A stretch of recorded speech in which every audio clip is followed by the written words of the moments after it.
everyone. Oh dear, my mic isn't plugged in. Isn't that always the way with me? As soon as I start something live, I realize that no matter how much I prepare, there's always something I've left undone until the very end when I'm on the live stream. Yay, huzzah, and hooray. There we go. There, that sound quality should be better. So, hello everyone. How are you doing today? I'm doing just fine. It's a gray, rainy day up here in Chi-Town, but I like gray, rainy days, so that's okay with me. I've had a good time. I'm out in my new fancy jumpsuit, which I adore.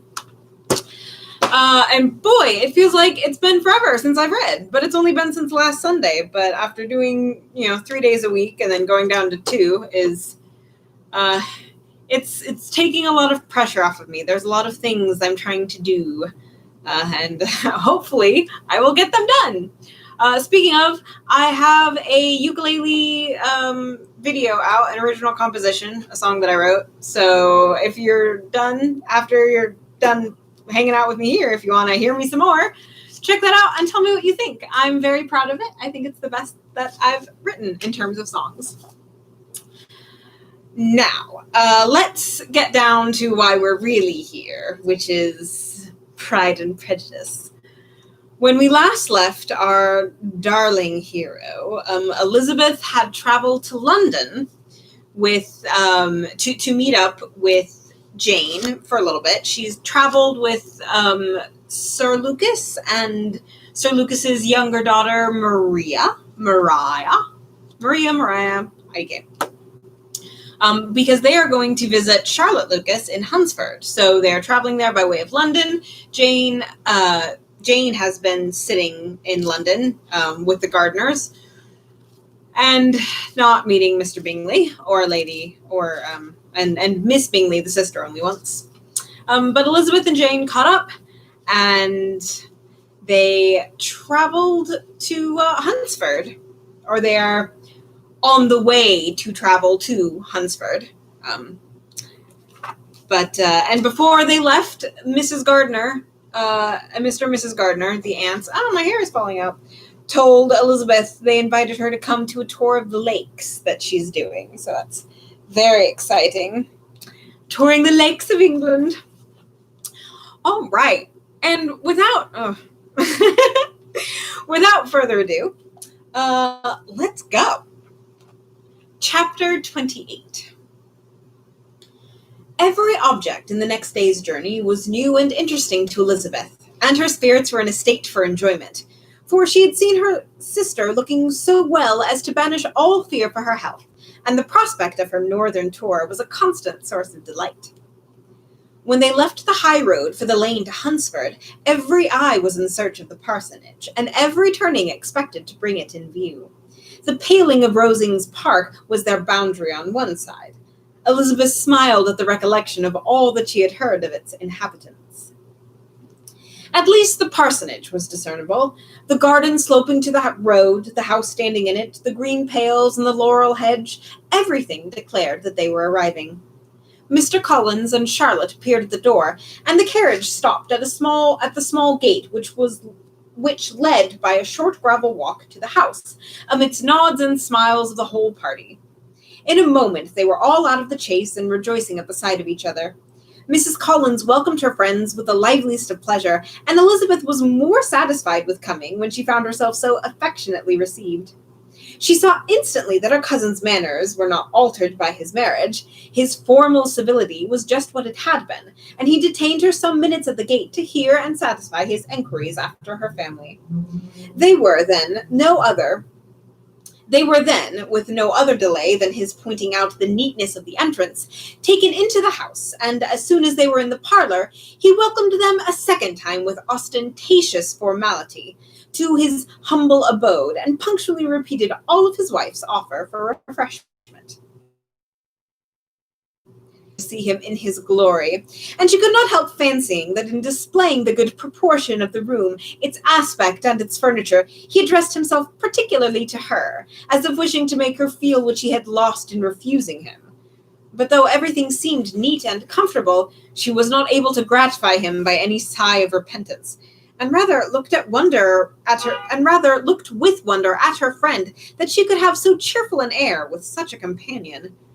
When Mr. Collins said anything of which his wife might reasonably be ashamed, which was certainly not unseldom, she involuntarily turned her eye on Charlotte.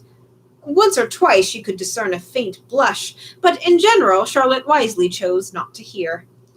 After sitting long enough to admire every article of furniture in the room, from sideboard to the fender, to give an account of their journey and of all that had happened in London, Mr. Collins invited them to take a stroll in the garden, which was large and well laid out, and to the cultivation of which he attended himself. To work in his garden was one of his most respectable pleasures, and Elizabeth admired the command of countenance with which Charlotte talked of the healthfulness of the exercise, and owned she encouraged it as much as possible.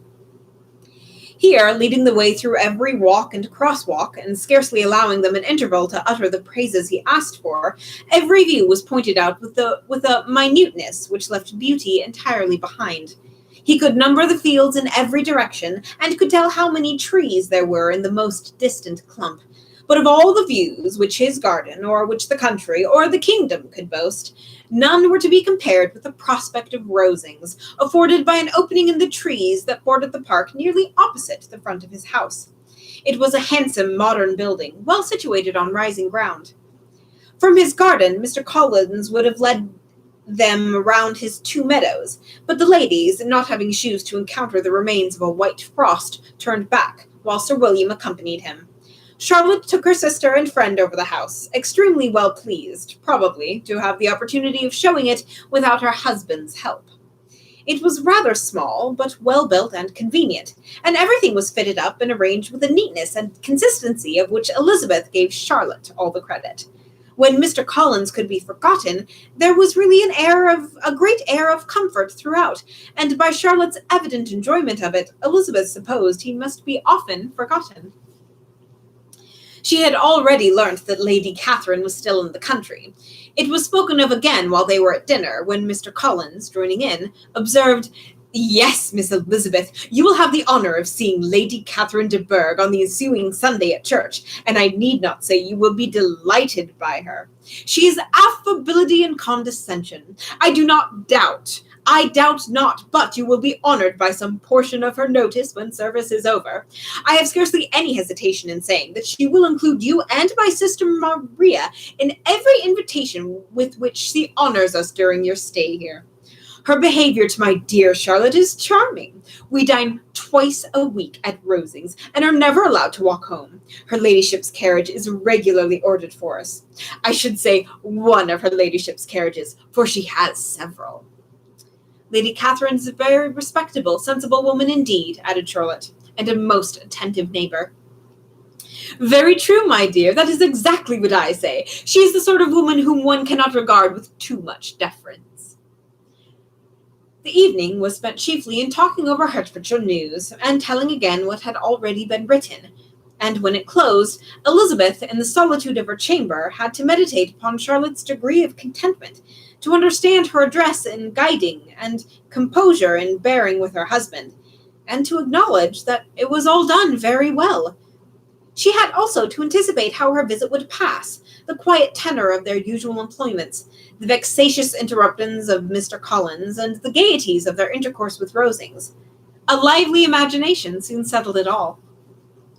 About the middle of the next day, as she was in her room getting ready for a walk, a sudden noise seemed to speak the whole house into confusion, and after listening a moment, she heard someone running up the stairs in a violent hurry, and calling loudly after her. She opened the door and met Maria in the landing place, who, breathless with agitation, cried out, "Oh, my dear Eliza, pray make haste and come out to the dining room, for there is such a sight to be seen. I will not tell you what it is. Make haste and come down this moment." Elizabeth asked questions in vain. Maria would tell her nothing more, and they ran down into the dining room, which fronted the lane, in quest of this wonder. It was 2 ladies stopping in a low phaeton at the garden gate. "And is this all?" cried Elizabeth. "I expected at least that the pigs were got into the garden, and here is nothing but Lady Catherine and her daughter." "La, my dear," said Maria, quite shocked at the mistake. "It is not Lady Catherine. That is the old lady is Mrs. Jenkins, who lives with them. The other is Miss de Bourgh. Only look at her. She is quite a little creature. Who would have thought she could be so thin and small? She is abominably rude to keep Charlotte out of doors in all this wind. Why does she not come in?" "Oh, Charlotte says she hardly ever does. It is the greatest of favors when Miss de Bourgh comes in." "I like her appearance," said Elizabeth, struck with other ideas. "She looks sickly and cross. Yes, she will do very well for him. She will make him a proper wife." Mr. Collins and Charlotte were both standing at the gate in conversation with the ladies, and Sir William, to Elizabeth's high diversion, was stationed in the doorway, in earnest contemplation of the greatness before him, and constantly bowing whenever Miss de Bourgh looked that way. At length there was no more to be said. The ladies drove on, and the other two returned to the house. Mr. Collins no sooner saw the two girls than he began to congratulate them on their good fortune, which Charlotte explained by letting them know that the whole party was asked to dine at Rosings the next day. Mr. Collins' triumph in consequence of this invitation. Chapter 29. I'll take a sip of tea. Good, excellent. My tea is done. It is turmeric and ginger tea today. The only way I can make it very palatable is to do half hot water, half milk, a whole bunch of honey. But after you do that, it's quite good. Chapter 29. Mr. Collins' triumph in consequence of this invitation was complete. The power of displaying the grandeur of his patroness to his wondering visitors, and of letting them see her civility towards himself and his wife, was exactly what he had wished for. And that such an opportunity of doing it should be given so soon was such an instance of Lady Catherine's condescension as he knew not how to admire enough. "I confess," said he, "that I should not have been at all surprised by her ladyship's asking us on Sunday to drink tea and spend the evening at Rosings. I rather expected, from my knowledge of her affability, that it would happen, but who could have foreseen such an attention as this? Who could have imagined that we should receive an invitation to dine there, an invitation, moreover, including the whole party, so immediately after your arrival?" "I am less surprised at what has happened," replied Sir William, "from that knowledge of which the manners of the great really are, which in my situation in life has allowed me to acquire. At the court, such instances of elegant breeding are not uncommon." Scarcely anything was talked of the whole day or next morning, but their visit to Rosings. Mr. Collins was carefully instructing them in what they were to expect, that the sight of so many rooms and so many servants and so splendid a dinner might not wholly overpower them. When the ladies were separated for the toilette, he said to Elizabeth, "Do not make yourself uneasy, my dear cousin, about your apparel. Lady Catherine is far from requiring that elegance of dress in us which becomes herself and daughter.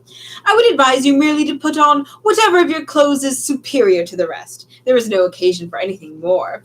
Lady Catherine will not think the worse of you for being simply dressed. She likes to have the distinction of rank preserved."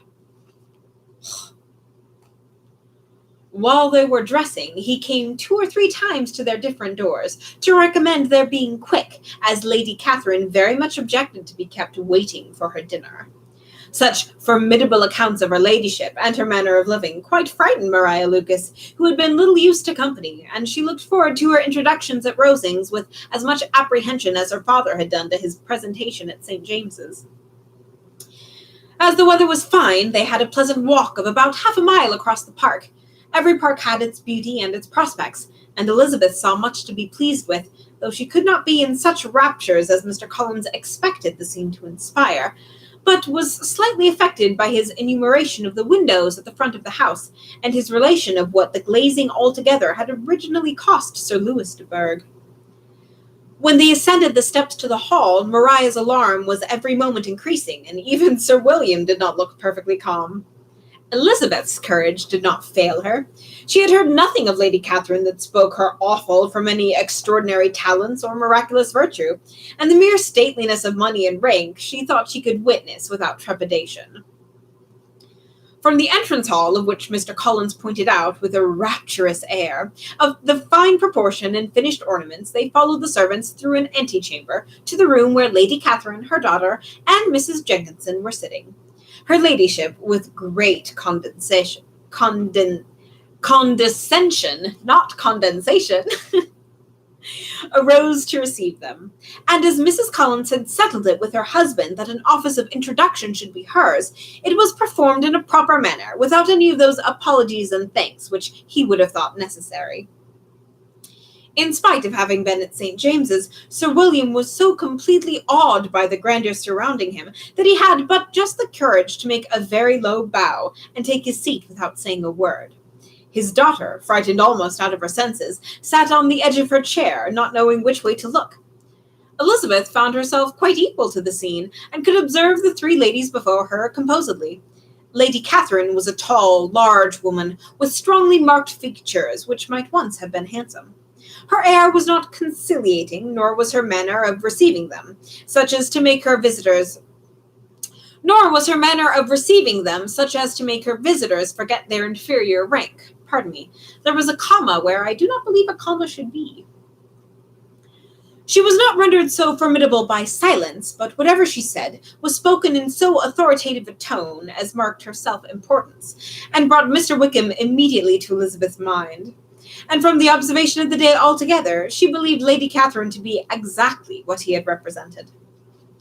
When, after examining the mother, in whose countenance and deportment she soon found some resemblance to Mr. Darcy, she turned her eyes on the daughter, and she could have almost joined Maria's astonishment at her being so thin and so small. There was neither in figure nor face any likeness between the ladies.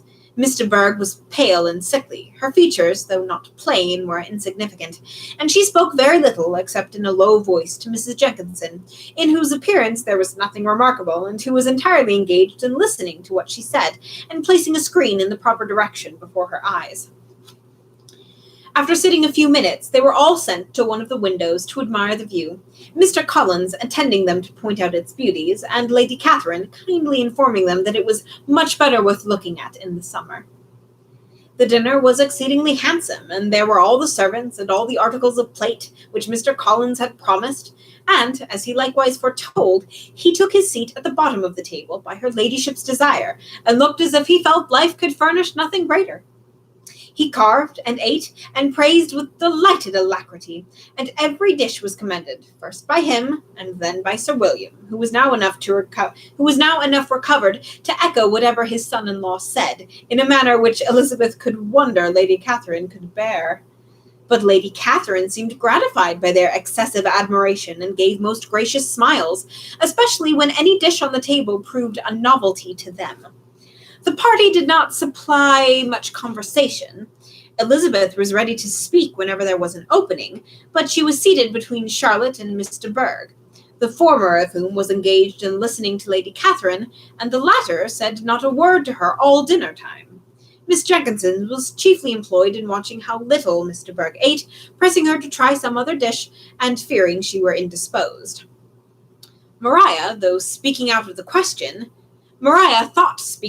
question, and the gentlemen did nothing but eat and admire. When the ladies returned to the drawing-room, there was little to be done but to hear Lady Catherine talk, which she did without any intermission till coffee came in, delivering her opinion on every subject in so decisive a manner as proved that she was not used to have her judgment controverted. She inquired into Charlotte's domestic concerns familiarly and minutely, and told her a great deal of advice as to the management of them all. Told her how everything ought to be regulated in so small a family as hers, and instructed her as to the care of her cows and her poultry. Elizabeth found that nothing was beneath this great lady's attention which could furnish her with an occasion of dictating to others. In the intervals of her discourse with Mrs. Collins, she addressed a variety of questions to Maria and Elizabeth, but especially to the latter, of whose connection she knew the least, and who she observed, Mr. Collins, was a very genteel, pretty kind of girl. She asked her at different times how many sisters she had, whether they were older or younger than herself, whether any of them were likely to be married, whether they were handsome, where they had been educated, what carriage her father kept, and what had been her mother's maiden name. Elizabeth felt all the impertinence of her questions, but answered them very composedly. Lady Catherine then observed, "Your father's estate is entailed on Mr. Collins, I think. For your sake," turning to Charlotte, "I am glad of it, but otherwise I see no occasion for entailing estates from the female line. It was not thought necessary in Sir Louis de Bourgh's family. Do you play and sing, Miss Bennet?" "A little." "Oh, then some time or other we shall be happy to hear you. Our instrument is a capable one, probably superior to. You shall try it some day. Do your sisters play and sing?" "Pardon me?" "One of them does." "Why did you not all learn? You ought all to have learned. The Miss Webbs all play, and their father has not so good an income as yours. Do you draw?" "No, not at all." "What? None of you?" "Not one." "That is very strange. But I suppose you had no opportunity. Your mother should have taken you to town every spring for the benefit of my masters."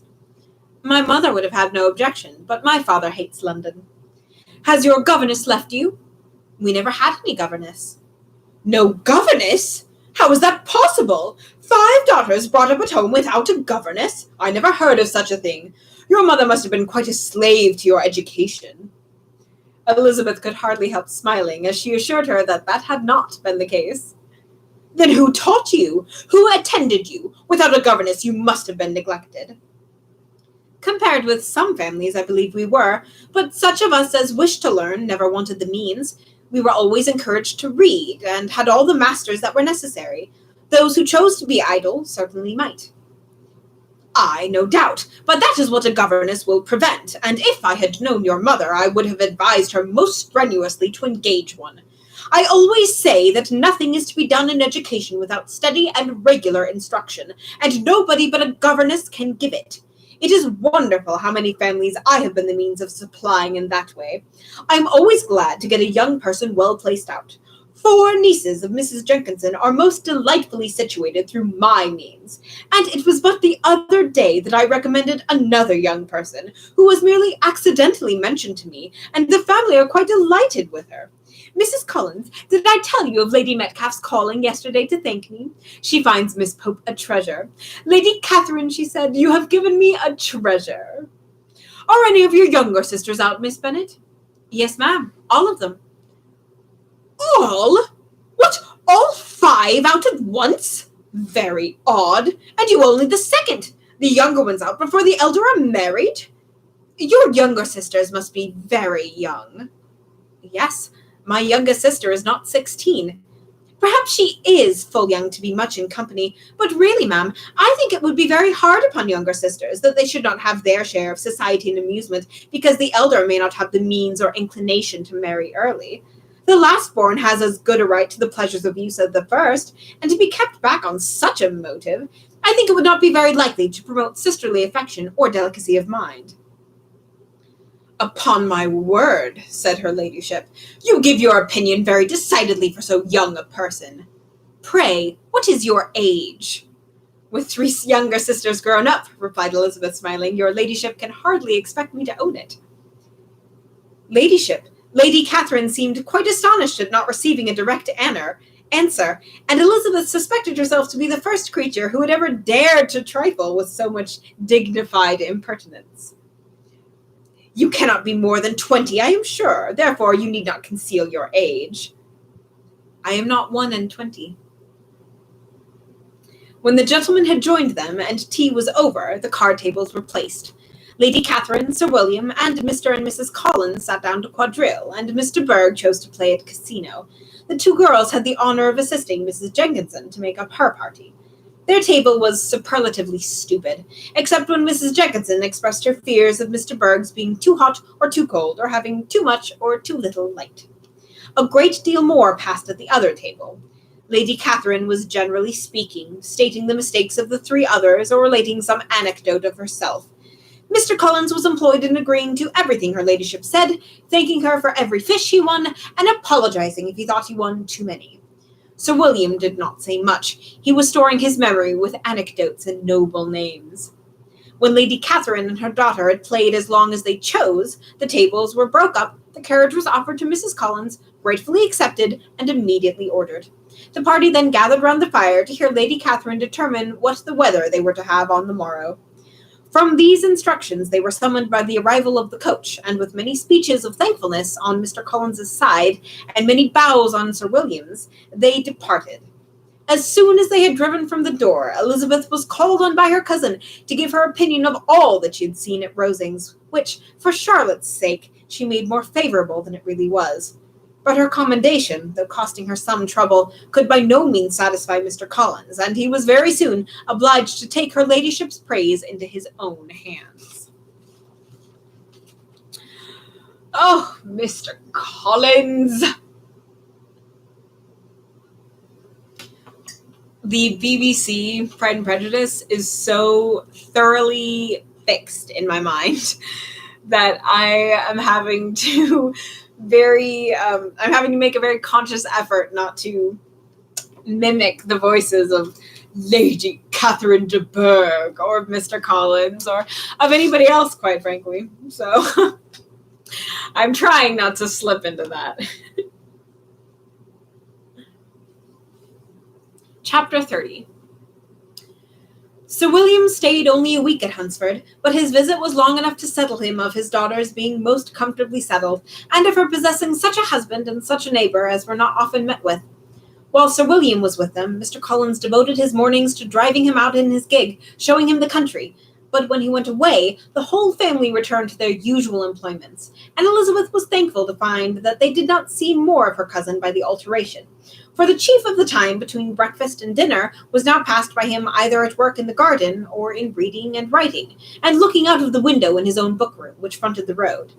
The room in which the ladies sat was backwards. Elizabeth at first had rather wondered that Charlotte should not prefer the dining parlour for common use. It was a better-sized room and had a pleasanter aspect, but she soon saw that her friend had an excellent reason for what she did, for Mr. Collins would undoubtedly have been much less in his own apartment had they all sat in one equally lively, and she gave Charlotte credit for the arrangement. From the drawing-room they could distinguish nothing in the lane, and were indebted to Mr. Collins for all the knowledge of what carriages went along, and how often especially Mr. Bourgh drove by in her phaeton, which he never failed coming to inform them of, though it happened almost every day. She not unfrequently stopped at the parsonage, and had a few minutes' conversation with Charlotte, but was scarcely ever prevailed upon to get out. Very few days passed in which Mr. Collins did not walk to Rosings, and not many in which his wife did not think it necessary to go likewise, and till Elizabeth recollected that there might be other family livings to be disposed of, she could not understand the sacrifice of so many hours. Now and then they were honoured with a call from her ladyship, and nothing escaped her observation that was passing in the room during those visits. She examined into their employments, looked at their work, and advised them to do it differently, found fault with the arrangement of the furniture, or detected the housemaid in negligence, and, if she accepted any refreshment, seemed to do it only for the sake of finding out that Mrs. Collins's joints of meats were too large for her family. Elizabeth soon perceived that though this great lady was not in the commission of the peace for the country, she was a most active magistrate in her own parish, the minutest of concerns which were carried out to her by Mr. Collins. And whenever any of the cottagers were disposed to be quarrelsome, discontented, or too poor, she sallied forth into the village to settle their differences, silence their complaints, and scold them into harmony and plenty. The entertainment of dining at Rosings was repeated about twice a week, and allowing for the loss of Sir William, and there being only one card table in the evening, every such entertainment was the counterpart of the first. Their other engagements were few, as the style of living of the neighbourhood in general was beyond the Collinses' reach. This, however, was no evil to Elizabeth, and upon the whole she spent her time comfortably enough. There were half hours of pleasant conversation with Charlotte, and the weather was so fine for the time of year that she had often great enjoyment out of doors. Her favourite walk, and where she frequently went while the others were calling on Lady Catherine, was along the open grove which edged that side of the park, where there was a nice sheltered path, which no one seemed to value but herself, and where she felt beyond the reach of Lady Catherine's curiosity. In this quiet way, the first fortnight of her visit soon passed away. Easter was approaching, and the week preceding it was to bring an addition to the family at Rosings, which in so small a circle must be important. Elizabeth had heard soon after her arrival that Mr. Darcy was expected there in the course of a few weeks, and though there were not many of her acquaintance whom she did not prefer, his coming would furnish one comparatively new look. Woo! I'm sorry, I completely lost that sentence. Elizabeth had heard soon after her arrival that Mr. Darcy was expected there in the course of a few weeks, and though there were not many of her acquaintance whom she did not prefer, his coming would furnish one comparatively new look at freaking Fraggle Frew. His coming would furnish one comparatively new to look at in their Rosings parties, and she might be amused in seeing how hopeless Miss Bingley's design on him were by his behaviour to his cousin, for whom he was evidently destined by Lady Catherine, who talked of his coming with the greatest satisfaction, spoke of him in terms of the highest admiration, and seemed almost angry to find that he had already been frequently seen by Miss Lucas and herself. His arrival was soon known at the parsonage, for Mr. Collins was walking the whole morning within view of the lodges opening into Hunsford Lane, in order to have the earliest assurance of it, and after making his bow as the carriage turned into the park, hurried home with a great intelligence. On the following morning he hastened to Rosings to pay his respects. There were 2 nephews of Lady Catherine to require them, for Mr. Darcy had brought with him a Colonel Fitzwilliam, the younger son of his uncle Lord, and to the great surprise of all the party, when Mr. Collins returned, the gentleman accompanied him. Charlotte had seen them from her husband's room, crossing the road, and immediately running into the other, told the girls what an honour they might expect, adding, "I may thank you, Eliza, for this piece of civility. Mr. Darcy would never have come so soon to wait upon me." Elizabeth had scarcely time to disclaim all right to the compliment before their approach was announced by the doorbell, and shortly afterwards the 3 gentlemen entered the room. Colonel Fitzwilliam, who led the way, was about 30, not handsome, but in person and addressed most truly the gentleman. Mr. Darcy looked just as he had used to look in Hertfordshire, paid his compliments with his usual reserve to Mr. Collins, and whatever might be his feelings toward her friend, met her with every appearance of composure. Elizabeth merely curtsied to him without saying a word. Colonel Fitzwilliam entered into conversation directly with the readiness and ease of a well-bred man, and talked very pleasantly, but his cousin, after having addressed a slight observation on the house and garden to Mr. Collins, sat for some time without speaking to anybody.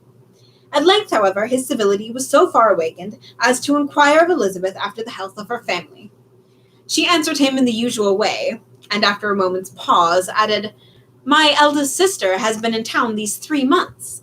Have you never happened to see her there?" She was perfectly sensible that he never had, but she wished to see whether he would betray any consciousness of what had passed between the Bingleys and Jane, and she thought he looked a little confused as he answered that he had never been so fortunate as to meet Miss Bennet. The subject was pursued no farther, and the gentleman soon afterwards went away. Oh, it's always so much fun when Mr. Darcy enters the scene.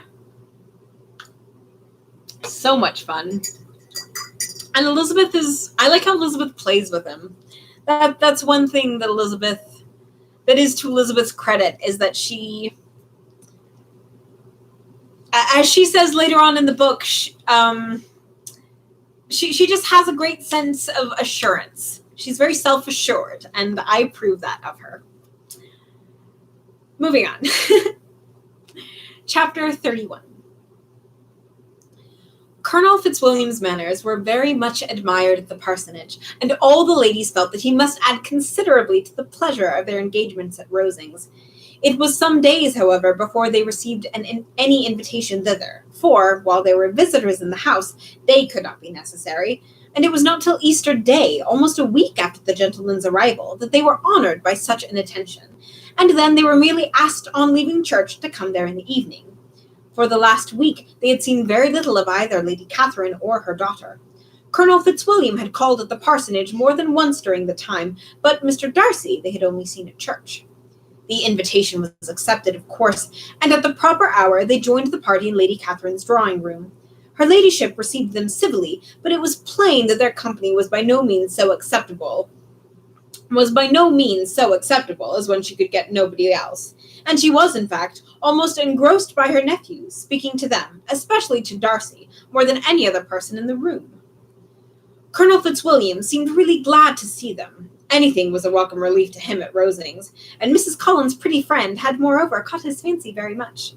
He now seated himself by her, and talked so agreeably of Kent and Hertfordshire, of travelling and staying at home, of new books and music, that Elizabeth had never been half so well entertained in that room before, and they conversed with so much spirit and flow as to draw the attention of Lady Catherine herself, as well as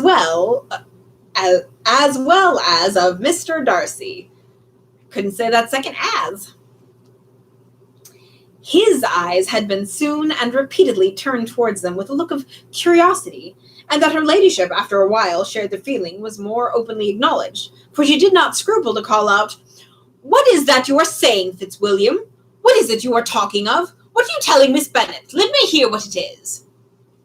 "We are speaking of music, madam," said he, when no longer able to avoid a reply. "Of music? Then pray speak aloud. It is, of all subjects, my delight. I must have my share in the conversation, if you are speaking of music. There are few people in England, I suppose, who have more true enjoyment of music than myself, or a better natural taste. If I had ever learnt, I should have been a great proficient. And so would Anne, if her health had allowed her to apply. I am confident she would have performed delightfully. How does Georgiana get on, Darcy?" Mr. Darcy spoke with affectionate praise of his sister's proficiency. "I am very glad to hear such a good account of her," said Lady Catherine, "and pray tell her from me that she cannot expect to excel if she does not practice a great deal." "I assure you, madam," he replied, "that she does not need such advice. She practices very constantly." "So much the better. It cannot be done too much, and when I next write to her, I shall charge her not to neglect it on any account. I often tell young ladies that no excellence in music is to be required without constant practice. I have told Miss Bennet several times that she will never play really well unless she practices more, and though Mrs. Collins has no instrument, she is very welcome, as I have often told her, to come to Rosings every day and play on the pianoforte in Mrs. Jenkins' room. She would be nobody's way, you know, in that part of the house." Mr. Darcy looked a little ashamed of his aunt's ill-breeding, and made no answer. When coffee was over, Colonel Fitzwilliam reminded Elizabeth of having promised to play for him, and she sat down directly to the instrument. He drew a chair near her. Lady Catherine listened to half a song, and then talked, as before, to her other nephew, till the latter walked away from her, and moving with his usual deliberation towards the pianoforte, stationed himself so as to command a full view of the fair performer's countenance. Elizabeth saw what he was doing, and at the first convenient pause turned to him with an arch smile, and said, "You mean to frighten me, Mr. Darcy, by coming in all this state to hear me? But I will not be alarmed, though your sister does play so well. There is a stubbornness about me that can never bear to be frightened at the will of others. My courage always rises with every attempt to intimidate me." "I shall not say you are mistaken," he replied, "because you could not really believe me to entertain any design of alarming you. I have had the pleasure of your acquaintance long enough to know that you find great enjoyment in occasionally professing opinions which, in fact, are not your own." Elizabeth laughed heartily at this picture of herself, and said to Colonel Fitzwilliam, "Your cousin will give you a very pretty notion of me, and teach you not to believe a word I say. I am particularly unlucky in meeting with a person so well able to expose my real character in a part of a world where I had hoped to pass myself off with some degree of credit. Indeed, Mr. Darcy, it is very ungenerous in you to mention all that you knew to my disadvantage in Hertfordshire, and, give me leave to say, very impolitic too, for it is provoking me to retaliate, and say such things may come out as will shock your relations to hear." "I am not afraid of you," he said, smilingly. Pray let me hear what you have to accuse him of, cried Colonel Fitzwilliam. I should like to know how he behaves among strangers. You shall hear then, but prepare yourself for something very dreadful. The first time of my ever seeing him in Hertfordshire, you must know, was at a ball. And at this ball, what do you think he did? He danced only 4 dances. I am sorry to pain you, but so it was. He danced only 4 dances, though gentlemen were scarce, and to my certain knowledge, more than one lady was sitting down in want of a partner. Mr. Darcy, you cannot deny the fact. I had not at the time the honor of knowing any lady in the assembly beyond my own party. True, and nobody can ever be introduced in a ballroom.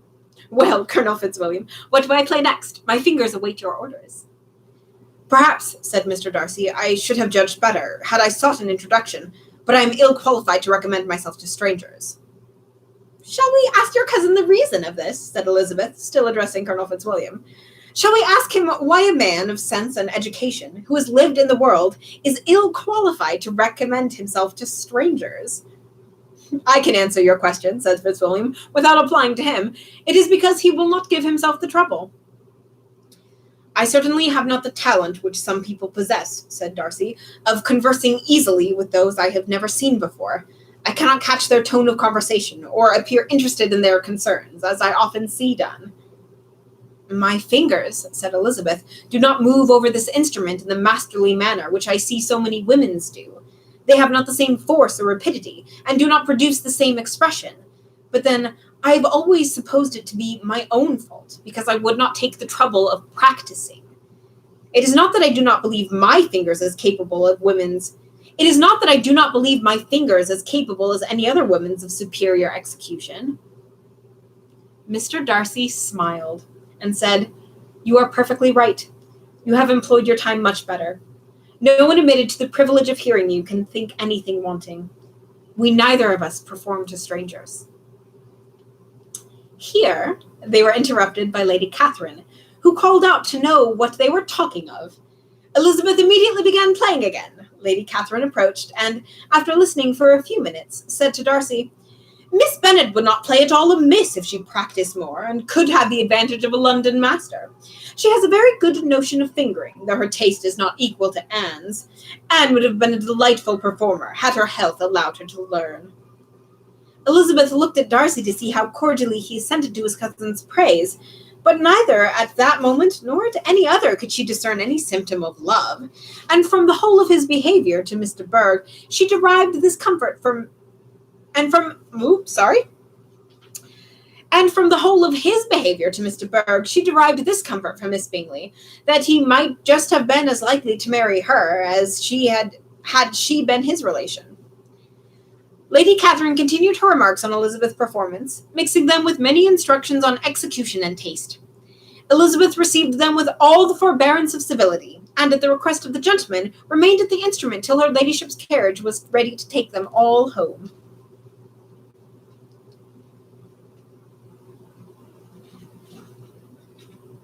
All right. I am...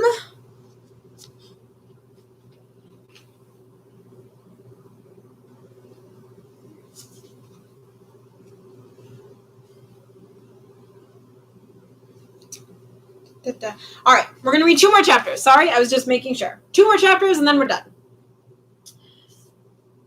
Chapter 32. Elizabeth was sitting by herself the next morning and writing to Jane, while Mrs. Collins and Maria were gone on business to the village, and she was startled by a ring at the door, the certain signal of a visitor. As she had heard no carriage, she thought it not unlikely to be Lady Catherine, and under that apprehension was putting away her half-finished letter that she might escape all impertinent questions, when the door opened, and to her very great surprise, Mr. Darcy, and Mr. Darcy only, entered the room. He seemed astonished, too, on finding her alone, and apologized for his intrusion by letting her know that he had understood all the ladies to be within. They then sat down, and when her enquiries after Rosings were made, seemed in danger of sinking into total silence. It was absolutely necessary, therefore, to think of something, and in this emergence, recollecting when she had seen him last in Hertfordshire, and feeling curious to know what he would say on the subject of their hasty departure, she observed, How very suddenly you all quitted Netherfield last November, Mr. Darcy. It must have been a most agreeable surprise to Mr. Bingley to see you all after him so soon, for, if I recollect right, he went but the day before, and he and his sisters were well, I hope, when you left London. Perfectly so. I thank you. She found that she was to receive no other answer, and after a short pause added, I think I have understood that Mr. Bingley has not much idea of ever returning to Netherfield again. I've never heard him say so, but it is probable that he may spend very little of his time there in the future. He has many friends, and he is at a time of life when friends and engagements are continually increasing.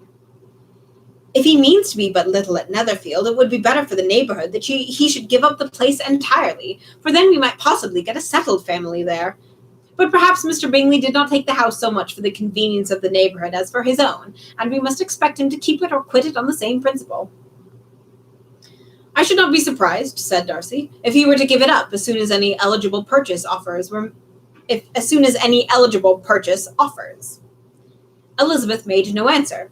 She was afraid of talking longer of his friend, and having nothing to say, was now determined to leave the trouble of finding a subject to him. He took the hint, and soon began with, This seems a very comfortable house. Lady Catherine, I believe, did a great deal to it when Mr. Collins first came to Hunsford. I believe she did, and she could not have bestowed her kindness on a more grateful subject. Mr. Collins appears very fortunate in his choice of wife. Yes, indeed. His friends may well rejoice in his having met with one of the very few sensible women who would have accepted him, or have made him happy if they had. My friend has an excellent understanding, though I am not certain that I consider her marrying Mr. Collins as the wisest thing she ever did. She seems perfectly happy, however, and in a prudential light, it is certainly a very good match for her. It must be very agreeable to her to be settled within so easy a distance of her own family and friends. An easy distance, you call it? It is nearly 50 miles. And what is 50 miles of good road? Little more than half a day's journey. Yes, I call it a very easy distance. I should never have considered the distance as one of the advantages of the match, cried Elizabeth. I should never have said Mrs. Collins was settled near her family.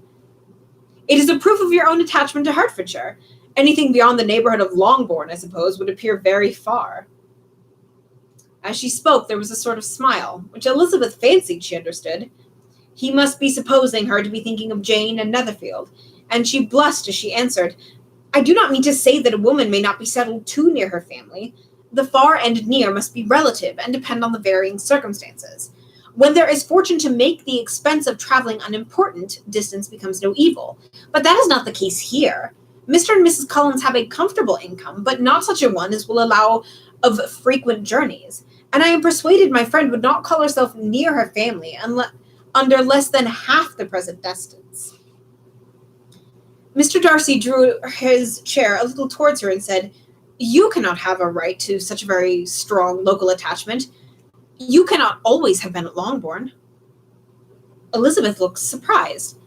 The gentleman experienced some change of feeling, drew back his chair, took a newspaper from the table, and glancing over it, said in a colder voice, Are you pleased with Kent? A short dialogue on the subject of the country ensued, on either side calm and concise, and soon put an end to by the entrance of Charlotte and her sister, just returned from their walk. The tete-a-tete surprised them.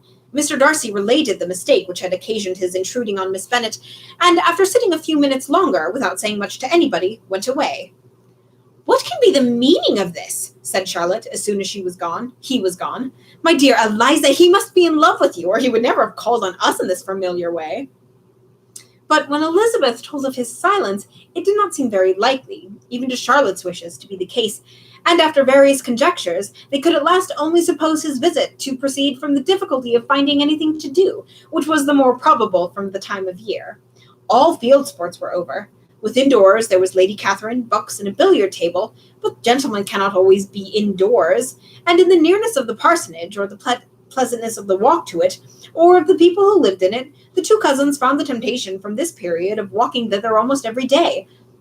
They called at various times of the morning, sometimes separately, sometimes together, and now and then accompanied by their aunt.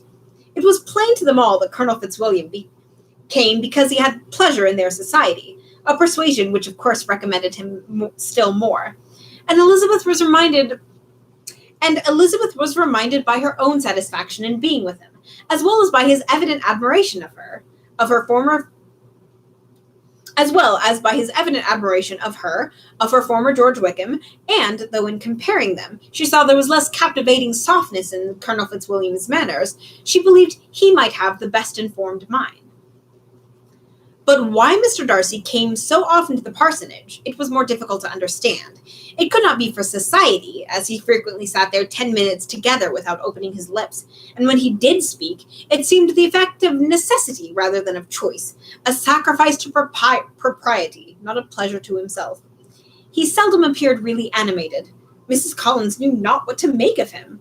Colonel Fitzwilliam's occasionally laughing at his stupidity proved that he was generally different, which her own knowledge of him could not have told her, and she would have liked to believe this change the effect of love, and the object of that love, her friend Eliza. She set herself seriously to work to find that out. She watched him whenever they were at Rosings, and whenever he came to Hunsford, but without much success. He certainly looked at her friend a great deal, but the expression of that look was disputable. It was an earnest, steadfast gaze, but she often doubted whether there were much admiration in it, and sometimes it seemed nothing but absence of mind.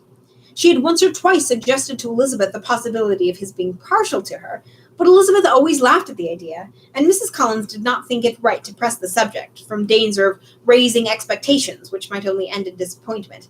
For, in her opinion, it admitted not of a doubt that all her friend's dislike would vanish, if she could suppose him to be in her power. In her kind schemes for Elizabeth, she sometimes planned her marrying Colonel Fitzwilliam. He was beyond comparison the pleasantest man, he certainly admired her, and his situation in life was most eligible.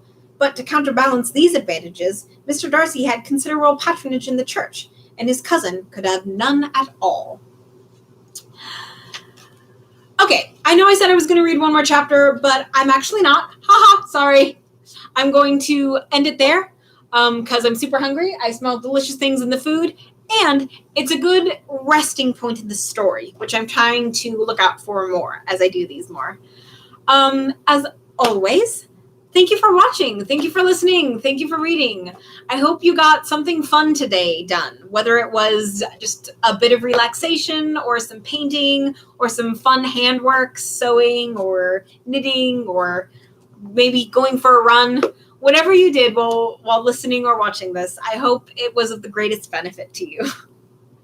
Anyway, I love you all. Have a beautiful day and come back next Sunday where we shall hear more of the adventures of Elizabeth and Mr. Darcy.